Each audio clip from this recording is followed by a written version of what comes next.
Hello everybody, my name is Davis and welcome back to another video, and today we are here for another significant severe weather breakdown. Now, in this video we're going to be talking about the threat for significant severe thunderstorms, tornadoes, and more across portions of the central United States over the next several days, and also breaking down a developing tropical threat in portions of the Gulf and the Caribbean. So let's go ahead and get right into it, starting off with the Storm Prediction Center outlook for today, where we have an enhanced risk of severe weather across portions of the southeast coast. This extends all the way from Charlotte, North Carolina, back down into portions of eastern Georgia, and this is mainly driven by a significant risk for damaging winds. This is your damaging wind probability outlook here for today and this evening. You'll notice that again we have that 30% risk of damaging wind gusts of 58 miles an hour or higher within 25 miles of any given point. That extends all the way from portions of Georgia back into Charlotte, North Carolina, again where our enhanced risk of severe weather has been put in place. Now, we do actually have a pretty decent chance of seeing a couple of tornadoes across portions of the mid-Atlantic region this evening.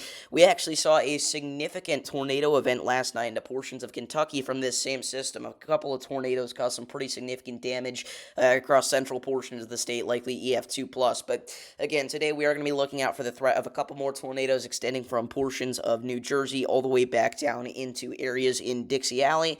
So if you're out here in the green or brown shaded areas, make sure that you do have a tornado action plan in place today, and we will be live if anything too significant does go down. Now, we do have a hail risk for today. It is a 15% hail probability extending from Washington, D.C. all the way back down into portions of the Carolinas. But other than that, nothing too significant. Now, as we go into tomorrow, we do have a slight risk of severe weather extending from parts of southern Kansas back into North Texas. You'll notice that we do have a 2% tornado probability issued across portions of central Oklahoma. I personally don't think this is going to be too significant, although I will say there is going to be the very real potential for a couple of very photogenic tornadoes, as we're going to be talking about mostly low P-watt values across the region. So we'll see if we get any cool shots from chasers or anything like that tomorrow. We may have a live stream out if things do get too significant or if the risk gets upgraded, but for right now, things don't look too significant. Now, tomorrow's slight risk is actually driven by damaging wind risk and a large hail risk. Again, a 15% probability of large hail up to quarter size within 25 miles of any given point, and damaging wind gusts of 58 miles an hour or greater. So again, make sure that you are hatching down those loose lawn items and making sure that you do have a severe weather action plan in place. Now, as we go into Sunday, we do have a dual marginal risk of severe weather. The more impressive one is probably going to be the one out there in portions of Montana and Idaho. It's actually a pretty interesting setup for Sunday here. I do think that we could end up seeing some pretty significant damaging wind gusts, but outside of that, nothing too intense. Now, as we go into Monday, we do have a day 4 slight risk of severe weather now in play from sections of Nebraska all the way back into Minnesota, and this is looking like it does have the potential to be a severe weather outbreak, so we're going to break that down much more in depth later in this video. But we also have to mention that we have a day 5 slight risk of severe weather going out for Tuesday, and this, in my opinion, looks like it could be our next big tornado outbreak across portions of the southern and central plains. So if you are out here in this slight risk contour or in the surrounding areas, make sure that you do have a tornado action plan in place. Now, taking a look at the NAM 3 kilometers model forecast for the instability values across portions of the southern plains, as well as the central and northern plains going out for our Monday night event, you'll notice that we do have those instability values the highest in portions of the Texas and Oklahoma panhandles. And I actually do think that a secondary slight risk of severe weather may be issued on Monday for that region. We've got ourselves pretty impressive instability values and a couple of other factors that we'll discuss later in this video. Back into sections of the northern plains here, you'll notice that we do have minimal instability values, but they do exist, ranging anywhere from 2,000 to 2,500 joules per kilogram of CAPE in isolated locations. But I think if we're going to see any sort of significant tornado threat, those instability values are going to have to get much higher. Now, I will note our wind shear is actually pretty impressive across this region. This is your bulk shear at the 500 millibar level. You'll notice that we've got 70 to 80 knots associated with our jet stream there going across portions of North Dakota and Minnesota, and even back down to portions of South Dakota and Nebraska. You're still talking about 40 plus knots of shear, which is more than enough to produce a significant severe weather threat. Now, again, you'll also notice that we do have those values ranging a little bit higher across portions of the Oklahoma and Texas panhandles there across those regions. Again, probably around 50 knots of shear according to the NAM model at the 500 millibar level. And again, I really do think that we could see a secondary slight risk of severe weather added for that area if a couple more things do line up. Taking a look at our SRH values, they're nothing too crazy. Again, you'll notice there are those enhanced values across portions of the Texas and Oklahoma Panhandle, a little over 200 at times. If we go back to hour 78 here, this would be Monday evening. You'll notice that those values in portions of South Dakota are a little bit more elevated. And again, hour 81 as well kind of supports that idea that, hey, maybe this will be an evening time threat here as those values get much higher across portions of Minnesota at 21Z, which would be about 5 p.m. Central Time across parts of Minnesota. So, again, make sure you do have a tornado action plan in place.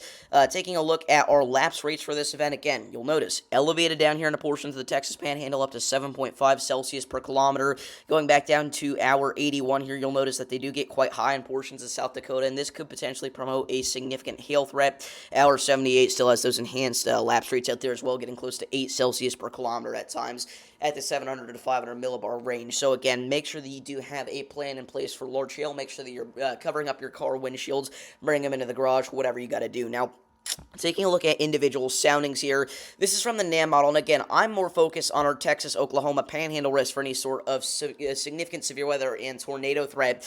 This is taken from areas northwest of Perryton, Texas. This would be just outside of, I believe that would be Oklahoma County, Oklahoma, or maybe I'm mistaken. I think that's Oklahoma City that Oklahoma County is part of. But anyway, you get the gist. Oklahoma Panhandle, Texas Panhandle region. Again, you'll notice that we do have a little bit of contamination this sounding, but it's nothing too significant, so it's not really going to be enough to interfere with any of the data that we're getting here to a certain extent. But remember, just take this all with a grain of salt. I will say our temperature to dew point ratio looks pretty impressive at the surface, 69 to 79 degrees. I mean, that's just about perfect. You'll notice that those dew points do have a pretty steep drop off the higher up you get into the atmosphere, so that could potentially promote a significant hail threat. Our surface-based instability values well over 4,000 joules per kilogram. Our mixed layer cape getting over 4,300 joules per kilogram. Same thing with our most unstable cape there. 135 of that cape is coming within the first 3 kilometers of the atmosphere, which is more than enough to promote a significant severe weather and tornado threat. You'll also notice, again, our lapse rates ranging anywhere from 7 to 8 degrees Celsius per kilometer across, depending on what layer of the atmosphere you look at. Our wind shear values down here aren't super impressive, again, ranging anywhere from 35 to 45 knots. I think those are going to have to get a little bit hotter if we want to see anything too significant. SRH is looking pretty decent at about 300. Our storm slinky turned at 82 degrees. We've got ourselves a pretty nice looking photograph there again. This is set up to be potentially a pretty significant severe weather threat. Our analogs for this, the SARS analogs, supercell analogs there, do mention that a significant supercell threat has been associated with this type of setup before. So definitely got to be on the lookout there. Again, taking a look at our Tuesday event now. Here's a sounding taken from the GFS model because unfortunately the NAM doesn't quite reach out far enough. This is going to be taken from southwestern Missouri, just north of Joplin, and I will say Tuesday looks like it could be a pretty significant threat. Again, taking a look at our wind shear values, they're a little bit on the lower side of things, but keep in mind the GFS is obviously a much lower resolution model, and those values will become higher once those closer range models start to come in, and still 30 to 35 knots isn't too terrible. We're talking about 44.3K, but again, those values will get higher. Our surface-based instability at 3,300 joules per kilogram. We've got ourselves lapse rates ranging from, again, 6.5 to 7 there, depending on what layer of the atmosphere you look at. A storm slinky turned at 75 degrees. Again, overall, considering that this is a GFS sounding, that's honestly pretty impressive. So again, if you are across portions of the Central Plains, make sure that you are on the lookout here. Again, the main focus looks to be on portions of southwestern Missouri and southeast Kansas. These are your supercell composite values here, but I wouldn't rule out a couple of tornadoes back into portions of Oklahoma as well. Now, the GFS model and occasionally the Canadian model do pick up on these signals here for a hurricane threat in late May, and they usually don't play out too well, so just keep this all in mind that this is all should be taken with a grain of salt. We're forecasting over 250 hours out on most of these runs, so you shouldn't take any of this too seriously, but what you should know is that the potential for a significant threat of tropical weather is starting to get going. Now, again, taking a look at the 12Z run of the GFS model, the latest run at the time of this video releasing, you'll notice that it kind of gets that idea of potentially a Category 1 or a Category 2 hurricane developing back into the Caribbean and strengthening quite significantly and making landfall somewhere near the Florida Keys around the 10th of June. Now, again, obviously, you have to take this all with a grain of salt. This hasn't even fully, again, developed yet. We don't have any signs of this ongoing as of now, and the first signs of it won't be for another 5 to 10 days, so you really shouldn't worry about this too much. But if it were to play out like this could bring a pretty significant flooding threat, and obviously a Category 1, Category 2 hurricane is bringing you some pretty significant wind gusts associated with it as well. You take a look at the 6C run of the GFS, you'll notice it's even more intense. It's got yourself a 946 millibar low pressure system making landfall on June 10th, somewhere near the, again, Mississippi/Alabama Gulf Coast. Or again, this is like a Hurricane Katrina situation that it's trying to play out here. Again, this will not happen, but there is the potential that we do see some tropical development out here in the Gulf pretty soon. Again, the only reason I'm showing all these runs is just to show you how consistent this signal's been. Going back to the 0Z run of the GFS as another landfall there around the Mississippi, Louisiana, Alabama Gulf Coast region at 959 millibars, and then going back to the 18Z run of the GFS from yesterday evening, you'll notice that it has that system much weaker, making landfall at about 1,000 millibar low pressure system somewhere on the west coast of Florida and just riding up the east coast there. So before we end off this video, I do want to take a look at our watches, warnings, and advisories. A tornado watch has just been issued at the time of filming, going from portions of northern North Carolina back up into parts of West Virginia. If you are in that area, make sure you do have a tornado action plan in place. But again, I think the main threat for today will end up being damaging wind gusts. A severe thunderstorm watch remains in effect from Alabama back into western North Carolina. Again, mainly looking out for some damaging winds in those areas, but an isolated tornado cannot be ruled out. And other than that, pretty calm right now. So if you guys did enjoy this video, make sure to like and subscribe. Thank you all for watching. Stay safe, and I'll see you all in the next one. Peace. In today's day and age, everybody and their mother knows whenever severe weather's on the horizon. Whether it's through official data from the Storm Prediction Center or the National Weather Service, a local television station, or simply the weather app on their phone, most people are prepared and take the proper precautions ahead of time when a significant weather outbreak is on the way. But this hasn't always been the case. Just 20 years ago, this was a much different one.